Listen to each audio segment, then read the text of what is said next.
stage right in front of all of you.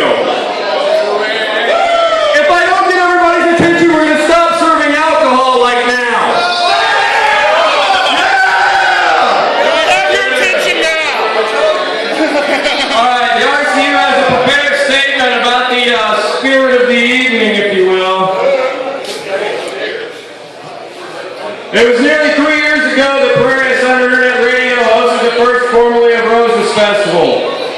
Since then, the number one question I've received regarding that event is undoubtedly, where did the name Formerly of Roses come from? You're not getting the money if you win. I heard that. Drunk people. Formerly of Roses is a bit of social commentary because I'm troubled that I never knew what Pana really was.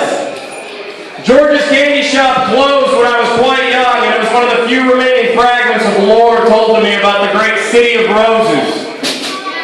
With all of its prosperity, its bustling downtown with rooftops you couldn't see light through from the sidewalk, its businesses that didn't come attached to a franchise that's affixed to every corner of the planet, its greenhouses that served as some sort of unique legacy, its beautiful homes and infrastructure, its seeming sustainability, and ultimately its hope.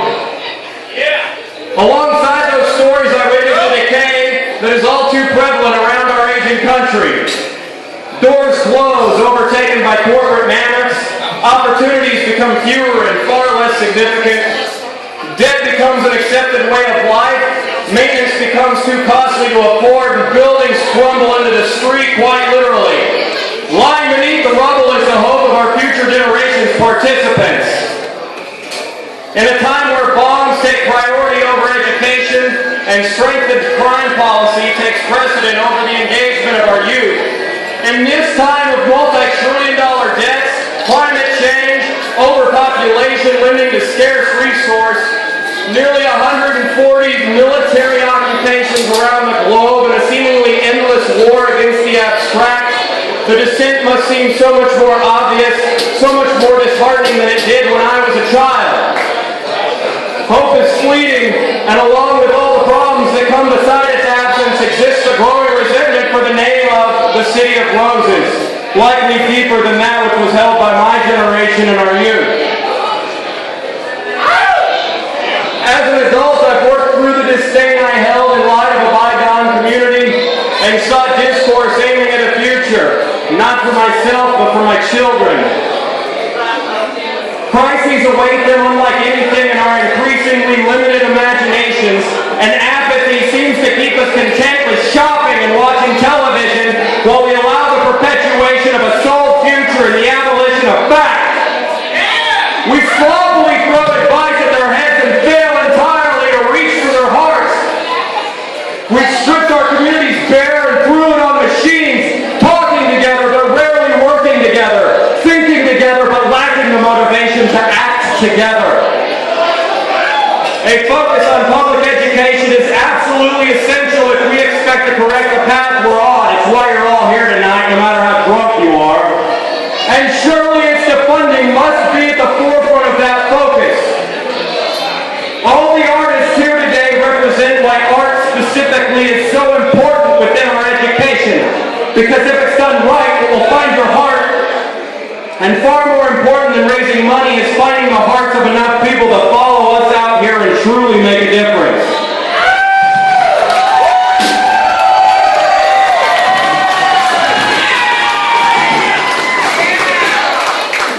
Thank you for all coming in and listening to that diatribe. Now, we're going to pull the 50-50 drawing. And since I know so many of you here and so many of us know so many of us here, I'm going to pull a neutral party out of the Fleener's Wiener stand to come and select the winning ticket. Don't rig it, Timmy. Just stick the damn box. Hey, hold on. What's your name? Brett. Brooke, have I ever met you before? Set that to the record. 18664. 64643.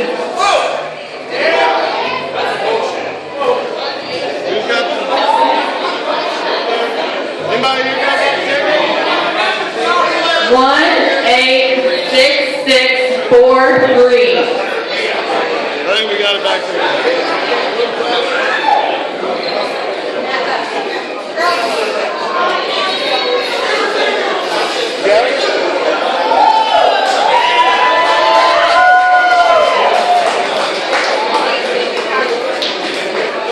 Tell everybody you're donating it back.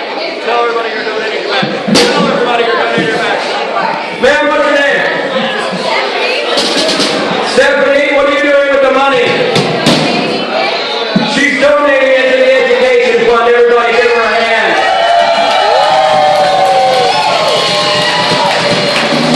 I predict that we're going to have at least $700 to buy instruments for kids or some shit, so give all of yourselves a big round of applause.